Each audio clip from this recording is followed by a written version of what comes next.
Damai bagimu, para pendengar, pemirsa Yakubis yang dikasihi oleh Tuhan. Dalam renungan minggu ini secara khusus akan menyapa Anda, para pendengar, pemirsa Yakubis, khususnya para pasutri, karena memang tema mengenai kesetiaan di dalam pernikahan.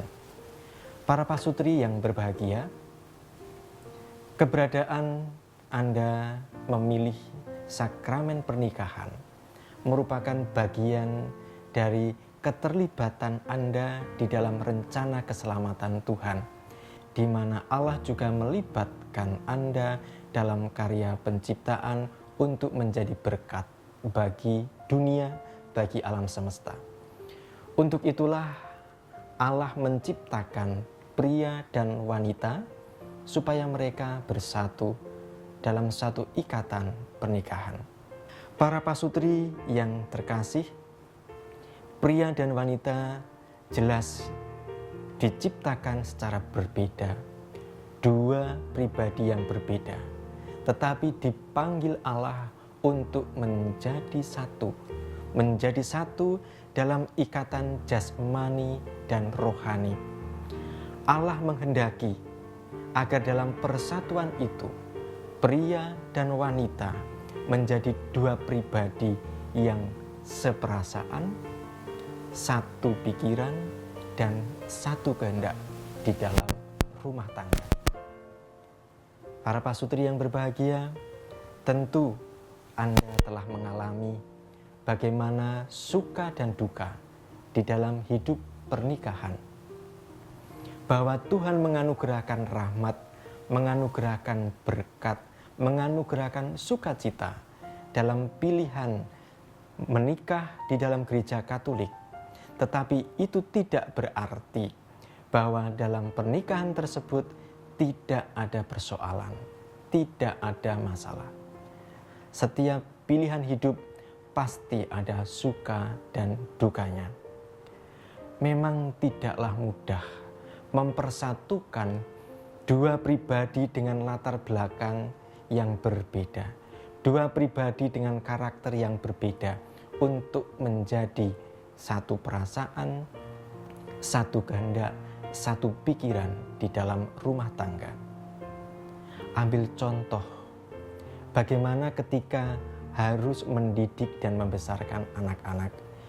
Bisa terjadi bahwa sang ayah menghendaki A, sang ibu menghendaki B. Belum lagi kalau si anak menghendaki C. Wah, ini bisa menjadi sesuatu yang menyulitkan di dalam membangun rumah tangga. Belum pilihan-pilihan yang lain yang bisa saja berbeda. Suami menghendaki ke utara, istri menghendaki ke selatan. Ini adalah fakta yang ada dalam kehidupan berumah tangga. Belum lagi para pasutri yang terkasih, dari hari ke hari usia tentu saja bertambah. Kondisi fisik tentu tidak lagi seperti pada mulanya, pada awalnya mengikat janji pernikahan di dalam gereja Katolik. Awalnya semua kelihatan serba indah, seolah-olah pasanganku adalah pasangan yang sempurna, tidak ada kesalahannya, tidak ada kelemahannya. Tetapi setelah sekian tahun mulailah kelihatan sifat-sifatnya, aslinya, kelihatan karakternya. Kalau dulu marah mungkin masih lembut, tetapi seiring dengan waktu marahnya bisa meledak-ledak. Dulu masih bisa mengerti pasangannya. Ketika awal menjalin ikatan pernikahan, masih mau mengerti pasangannya, bisa mengerti pasangannya. Tetapi bisa jadi dalam perjalanan waktu bukan lagi mengerti pasangannya, tetapi minta dimengerti oleh pasangannya. Kalau dulu kulit ini masih terjaga, masih halus, lembut, sekarang mulai kelihatan guratan-guratan karena dimakan oleh usia. Dulu kelihatan langsing, sekarang mungkin kelihatan agak makmur, ada tumpukan lemak di mana-mana. Dulu masih energik, sekarang sudah mulai bisa sakit-sakitan. Rambut yang dulu hitam, sekarang tiap berapa bulan sekali harus disemir lagi, dihitamkan lagi. Belum kalau sudah mulai habis rambutnya. Saudari dan saudara, para pasutri yang berbahagia, perubahan-perubahan semacam itu akan mewarnai dinamika kehidupan di dalam rumah tangga Anda. Ada gejolak-gejolak di situ. Oleh karena itu, pertanyaan orang-orang Farisi kepada Yesus dalam bacaan Injil hari ini seputar perceraian menjadi cerminan bahwa hidup sebagai suami istri itu pada suatu ketika akan mengalami persoalan yang amat pelik, sehingga hidup bersama bisa terasa menjadi berat dan sulit untuk dilewati, sehingga hidup pernikahan memasuki masa-masa krisis, dan bisa jadi masa-masa krisis itu menjadi masa yang kritis dalam membangun rumah tangga. Namun para pasutri yang berbahagia yang dikasihi Tuhan, apakah akan mudah menyerah begitu saja dalam situasi krisis semacam itu? Kalau kita perhatikan jawaban Yesus dalam bacaan Injil, kita diteguhkan untuk bersama-sama senantiasa memperjuangkan ikatan pernikahan yang telah dipersatukan oleh Allah sendiri. Masa-masa yang sulit dalam ikatan pernikahan bukan berarti masa-masa yang tidak bisa dilewati.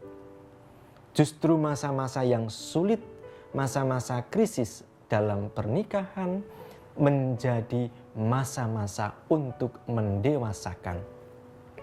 Maka ketika kedua belah pihak, suami dan istri sama-sama memperjuangkannya, maka akan ada banyak berkat yang diterima di dalam membangun ikatan rumah tangga. Hal itu seperti apa yang dilukiskan dalam sebuah lagu yang berjudul Tie a Yellow Ribbon Round the Old Oak Tree, atau sapu tangan kuning yang terdapat di dalam pohon oak yang sudah tua. Dalam syair itu dikisahkan bagaimana pasangan muda yang menghadapi saat-saat kritis dalam pernikahan mereka, saat-saat yang sulit dalam kehidupan mereka karena mereka harus berpisah. Mereka berpisah karena harus menjalani wajib militer. Sehingga sang suami pergi untuk menjalani wajib militer dan istri menunggu di rumah. Karena lama tidak ada kabar, suatu ketika sang suami harus pulang. Tetapi dia tidak berani untuk pulang begitu saja. Maka dia menulis surat kepada istrinya, "Kalau engkau masih sendiri menunggu kedatanganku, ikatlah sapu tangan kuning pada ranting pohon oak yang ada di depan rumah kita. Tetapi kalau engkau sudah berkeluarga lagi, jangan kamu pasang apa-apa." Hingga pada saatnya sang suami selesai dengan masa dinasnya, dia pulang. Ketika sampai di depan rumah, dia memberanikan diri menghimpun kekuatan untuk melihat apa yang ada di dalam ranting-ranting pohon oak tersebut. Apa yang terjadi? Yang terjadi adalah ketika dia melihat pada ranting-ranting itu, yang terdapat bukan hanya satu sapu tangan kuning yang terdapat di situ, tetapi ada begitu banyak yang dipasang oleh sang istri. Itu berarti sang istri dengan setia menunggu, mengharapkan kedatangan kembali. Disitulah terdapat berkat untuk mereka. Para pasutri yang terkasih, barang siapa bertekun dan setia bersama Allah dalam hidup pernikahan, maka rahmat Allah akan menyertai Anda. Mari kita berdoa untuk keutuhan perkawinan. Kita juga berdoa untuk mereka yang dalam menghadapi krisis-krisis perkawinan. Dan kita juga jangan lupa berdoa bagi mereka yang mengalami kepedihan karena tidak dapat mempertahankan hidup bersama lagi. Semoga Tuhan memberkati Anda. Amin.